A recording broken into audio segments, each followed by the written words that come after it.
여러 해 전에 일본의 게이오 대학 총장이 한국에 와서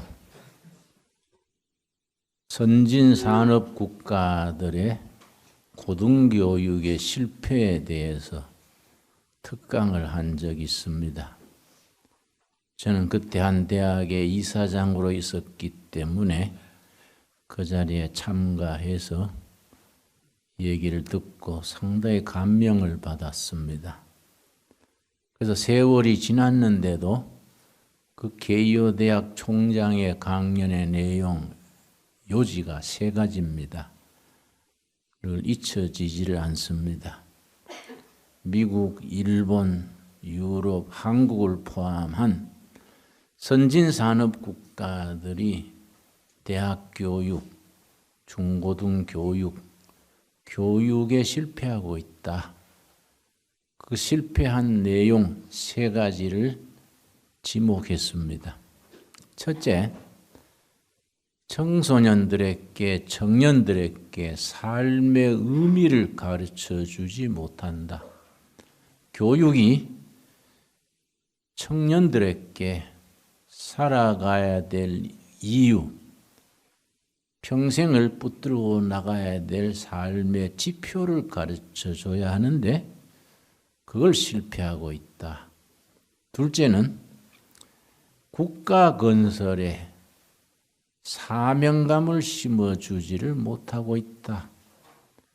그 총장은 국가 건설을 영어로 표현하기를 네이션 빌딩, 건물 올라가는 빌딩, 국가를 세워나가는 사명감, 미션 마인드, 국가를 세워나가는 사명감을 길러주지 못하기 때문에 그냥 취업교육, 그냥 의학교육, 기술교육에 머물고 대학 교육을 받은 지식인들로서 국가 건설에 어떻게 기여해야 한다는 사명감, 미션 마인드를 심어주지 못하기 때문에 소인배들을 길러내고 있다. 그리고 유교는 유학에서 교육은 지침이 분명했습니다. 옛날 서당이 그냥 방에 훈장이 앉아가지고 10명씩 모아놓고 서당 교육을 했지만은 유학에서는 교육 지침이 분명했습니다. 어떤 인간을 기른다는 교육관이 확실했습니다. 한마디로 수신, 제가, 치국, 평천하, 유학의 교육의 지표랬습니다. 수신, 자기 몸을 잘 닦고 수련하고, 제가, 가정을 반듯하게 세우고, 치국, 나라를 잘 다스려서 평천하, 천하의 평화를 도모한다. 유학교육의 분명한 지침이랬습니다. 유학은 모든 교육의 중심을 거기 수신, 제가, 치국, 평천하에 두고 거기에 집중을 했습니다. 현대 교육은 그걸 잘 목표를 잃어버리고 그냥 기술, 그냥 사회에 나가서 취업, 졸업장 받는 데 치중하기 때문에 교육이 황폐해지고 있다. 그걸 지적을 했습니다. 세 번째는 부모대가 겪은 고난을 몸으로 배우는 일에 실패하고 있다. 부모대가 겪은 고난, 부모대가 얼마나 굶주리면서 보릿고개 넘기면서 정말로 자식들 공부시킨다고 먹을 것 못 입으면서 먹을 걸 못 먹고 입을 것 못 입으면서 고난 속에서 자식들을 사람 되게 하려고 그 고난을 겪었는데 요즘 청소년들, 선진산업사회의 청소년들은 지금에 누리는 것이 저절로 떨어진 걸로 착각을 하고 부모대의 고난을 몸으로 받지 못한다. 역사학의 교훈이 있습니다.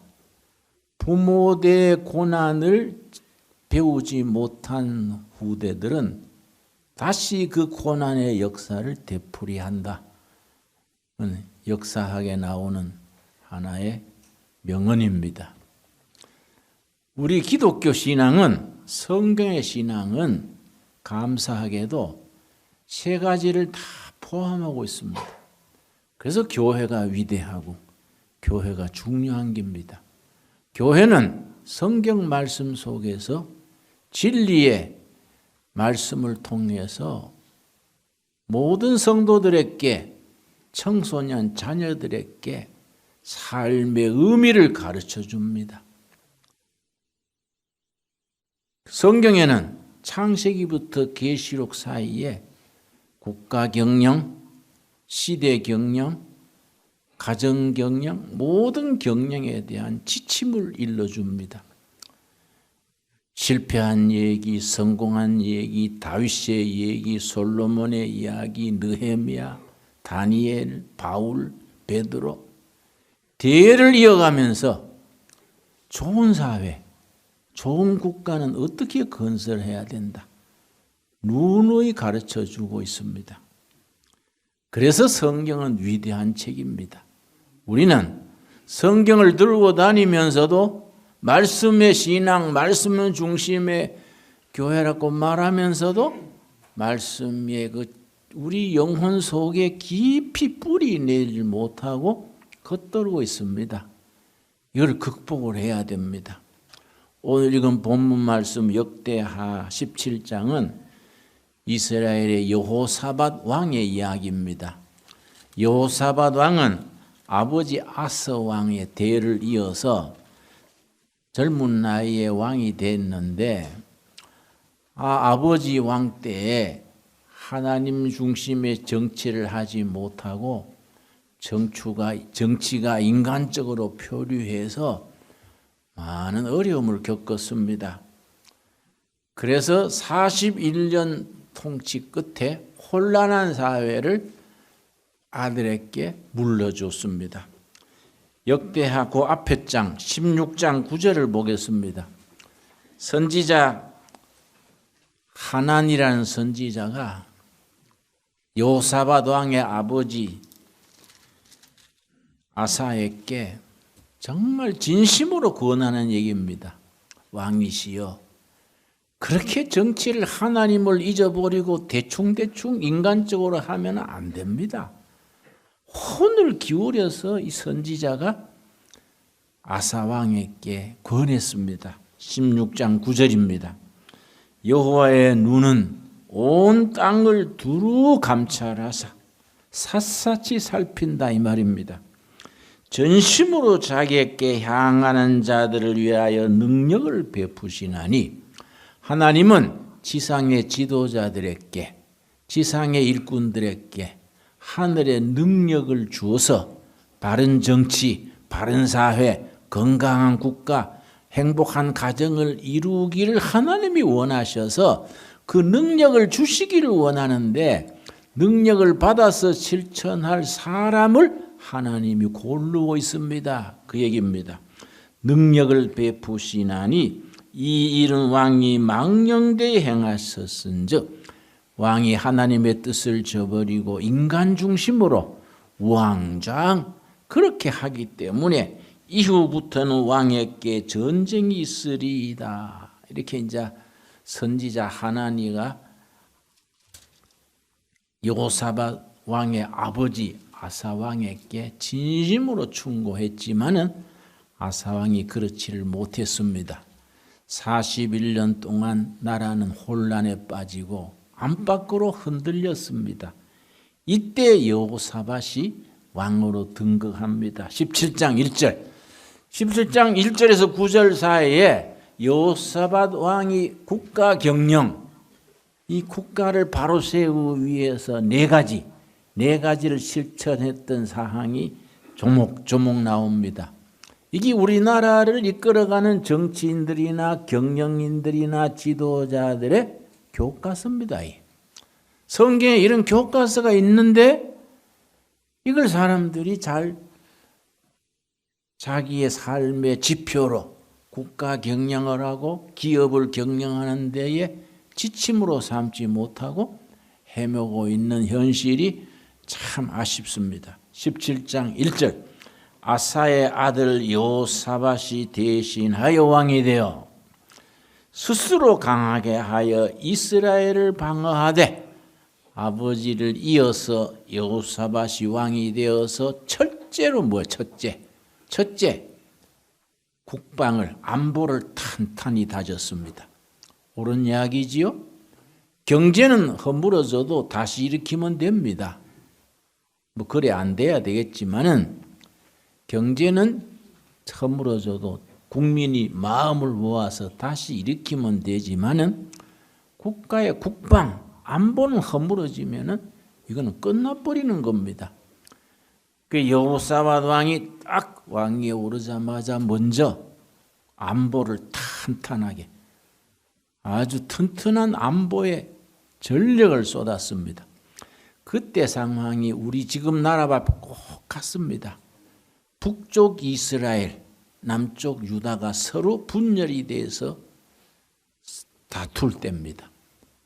꼭 북한의 공산주의, 남한의 민주주의가 서로 우리가 대치하고 있는 상태와 100% 같은 시기입니다. 이때 아사 왕이 왕위에 오른 뒤에 먼저 북방 이스라엘의 위협에 대해서 안보를 탄탄히 하는 데서부터 시작했습니다. 그렇게 해서 그 사람이 국가 경영을 아주 성공적으로 훌륭한 왕이 될 수 있었습니다. 두 번째가 뭐이냐? 5절입니다. 5절 말씀. 그러므로 여호와께서 나라를 그의 손에서 견고하게 하시매 흔들리던 나라의 기토가 탄탄해지면서 경제가 제자리 잡고 경제가 아주 튼튼해졌습니다. 유다 무리가 여호사밧에게 예물을 드렸으므로 그가 부귀와 영광을 크게 떨쳤더라. 부강한 경제, 튼튼한 국가의 기초를 닦을 수 있었습니다. 세 번째가 7절입니다. 7절. 그가 왕위에 있은 지 3년에 그의 방백들 벤하일과 오바댜와 스가랴와 느다넬과 미가야를 보내어 성경 기를 때 이런 부분이 참 좀 보댔기요. 김씨, 박씨리 나오면 시끄럽는데 이런 혀도 안 돌아가는 소리를 느다넬이니 미가 안 읽기도 그렇고 읽기도 그렇고 아주 난처합니다. 그렇다고 또 대충 넘어갈 수도 없고 보내어 여러 유다 성읍에 가서 가르치게 하고 교육입니다. 교육. 신실한 일꾼들을 뽑아서 각 도에 보내가지고 국민 교육에 전심전력을 해서 국민의 정신적 기풍을 바로잡았습니다. 바른 교육입니다. 바른 교육. 거기에 결론이 뭐이냐? 9절입니다. 9절. 첫째는 뭐라 그랬습니까? 튼튼한 안보. 둘째는 뭡니까? 막강한 경제. 셋째가 뭡니까? 교육. 결론이 9절입니다. 9절. 그들이 여호와의 율법책을 가지고 유다에서 가르치되 그 모든 유다 성읍들로 두루다니며 백성들을 가르쳤더라. 하나님의 율법책을 각 지역에다가 각 지방에다가 아주 가르치는 교사를 보내가지고 하나님의 말씀을 전 국민이 배울 수 있도록 영적 쇄신을 도모했습니다. 그랬더니 흔들리던 나라가 탄탄한 반석에 서서 성공하는 왕 여호사밧의 통치가 이루어졌습니다. 핵심이 뭐이냐? 17장 3절입니다. 여호사밧이 그렇게 할 수 있던 기본이 뭐냐? 기본이 중요한 겁니다. 왕 자신이 17장 3절에 딱 중심을 잡았기 때문에 그런 성공한 국가 경영이 될 수 있었습니다. 여호와께서 여호사밧과 함께 하셨으니 임마누엘 하나님이 새로운 지도자 여호사밧과 같이 하셨다. 바로 임마누엘 하나님입니다. 이는 그가 그의 조상 다윗의 처음 길로 행하여 바알들에게 구하지 아니하고 다윗 왕 때로부터 전해져 내려오는 그 아름다운 전통, 우리나라 같으면 70년간 지켜온 자유민주주의, 시장경제, 열린사회, 이 전통을 딱 붙들고 흔들리지 않았다는 겁니다. 그리고 하나님께서 그런 여호사밧을 보고 여호사밧과 동행하셔서 힘주셨습니다. 그래서 자기 자신이 먼저 하나님 앞에 바로 서고 선대부터 내려오던 바른 전통, 신앙, 하나님 중심의 신앙에 반듯하게 서서 자신이 먼저 몸으로 살아가니까 하나님이 함께 하셔서 부강한 나라를 흔들리지 않는 국가, 행복한 국민을 이루는 일에 열매를 거둘 수 있었습니다. 요즘 세계적으로 뜨는 학문 중에 대통령학이라는 분야가 있습니다. 최고 지도자 코스, 이게 대통령학이라고 부릅니다. 동양에서는 전통적으로 제왕학이라 그럽니다.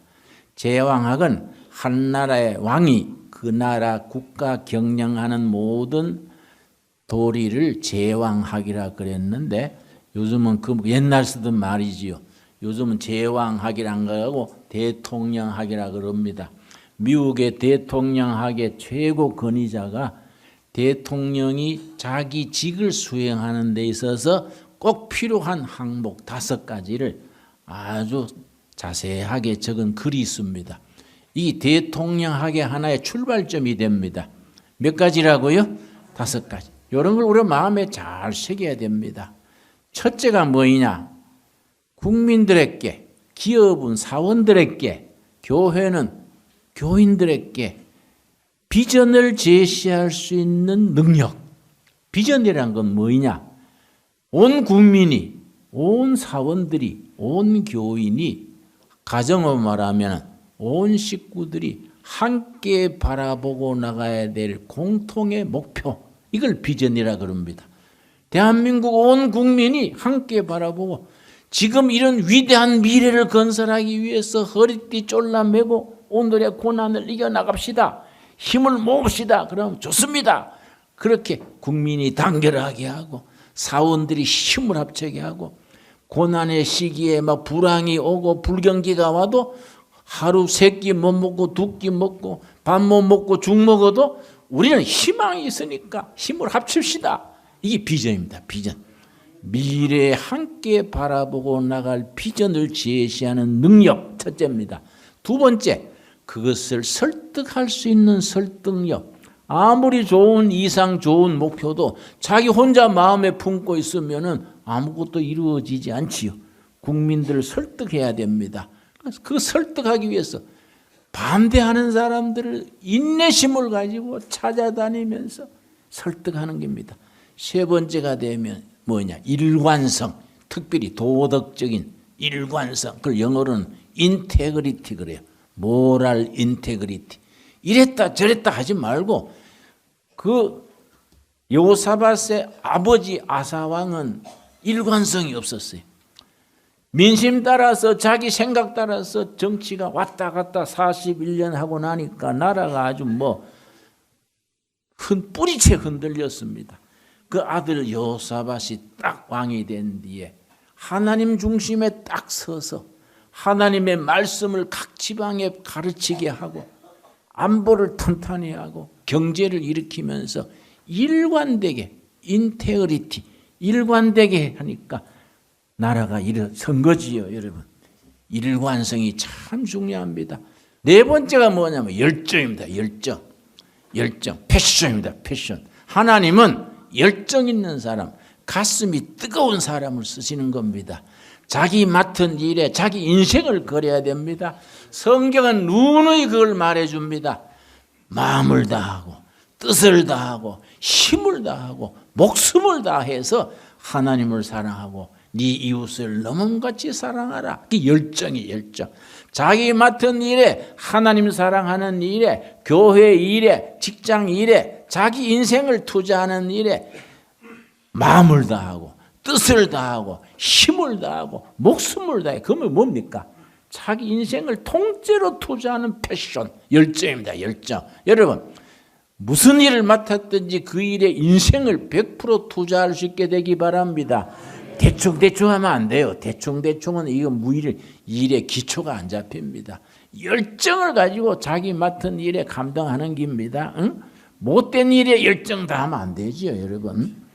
정말 선한 일에 말씀에 기초해서 정말 교회를 섬기고 나라를 일으키고 자기 직장을 일으키고 자기 일에 자기 열정을 다할 수 있는, 그래서 성경 말씀 그대로 마음을 다하고 뜻을 다하고 힘을 다하고 정성을 다하고 마지막에 뭡니까?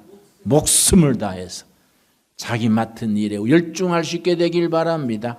끝으로 5번째가 뭐냐면은 먼저 정확한 판단을 해야 됩니다. 판단. 정확한 판단은 교양, 인문학적 기초가 있어야 됩니다. 인문학적 교양의 기초가 있어서 상식적이래요. 상식적. 뭐 특별하게 엉뚱한 소리 하려고 하지 말고 상식에 기초해서 판단을 바르게 해야 되고, 그 판단을 해가지고 과감하게 실천하는 실천력이 있어야 됩니다. 정확한 판단과 과감한 실천력, 그런 걸 우리가 말씀을 통해서 신앙생활에서 나와 우리 자녀들이 몸으로 배울 수 있도록 기도해서 응답받게 되기를 바랍니다. 성경에 그런 인물이 있습니다. 다니엘서 6장 3절입니다. 다니엘서 6장 3절. 그 5번째를 그대로 100% 갖추었던 인물이 있습니다. 불세출의 영웅 다니엘입니다. 다니엘. 10대 티네이저 때 17살쯤 나이에 바벨론의 포로로 끌려와가지고 당대의 재상의 자리에까지 올랐던 정말 역사적인 인물입니다. 전설적인 인물이 다니엘입니다. 그 다니엘이 10대에 벌써 딱 뜻을 정해가지고 술을 먹지 않고 채식을 하고 하루 3번씩 고향 하늘 위해서 기도하고 평생을 지켜갔습니다. 어떤 인물로 자랐습니까? 6장 3절 말씀, 다니엘은 마음이 뭡니까? 민첩하여 총리들과 고관들 위에 뛰어남으로 왕이 그를 세워 전국을 다스리게 하고자 한지라. 다니엘이 민첩해서 다른 사람과 차별되는 뛰어난 일꾼이 됐다. 민첩하여, 이게 핵심입니다. 민첩하여, 2가지를 합친 단어입니다. 정확한 판단력, 과감한 실천력. 판단만 잘하고 그냥 백수로 그냥 건드려서 안고도 안 되지요. 실천력은 있어도 판단이 잘못되면 일을 망쳐놨지 않습니까? 교회 일에나 나라 일에나 제일 문제되는 사람이 누군지 압니까? 무식하고 용감한 사람입니다. 무식한 사람이 일을 해제끼면 대책 없어요. 대책 없어요. 이거는 뭐 이런 사람은요 약이 없어. 이건 농약이나 쥐약이나 듣지 대책이 없어요. 응? 바른 판단해가지고 실천을 해야 되는데 판단은 빗나가 있는데 실천만 용감하면 재난거리가 되는 겁니다. 다니엘은 마음이 민첩하여, 여러분 우리가 서민들이지만은 내가 맡은 일에 정말 민첩할 수 있도록 기도해서 응답받게 되기를 바랍니다. 이 시대에 우리가 하나님께서 그런 인재를 찾으시는 겁니다. 그런 인재를 가정마다 동네마다 교회마다 뒤지면서 그런 인물을 찾는 겁니다. 아까 읽은 역대하 16장 9절이 그 말이지요. 하나님께서 온 땅을 두루두루 살피셔서 누가 전심전력으로 하나님께 향하느냐, 그 사람을 딱 집어서 그 사람을 뽑아내서 그 사람에게 능력을 맡긴다. 여러분, 성령의 능력, 말씀의 능력이 우리에게 그렇게 임할 수 있도록 기도하여 응답받게 되기 바랍니다. 기도하겠습니다.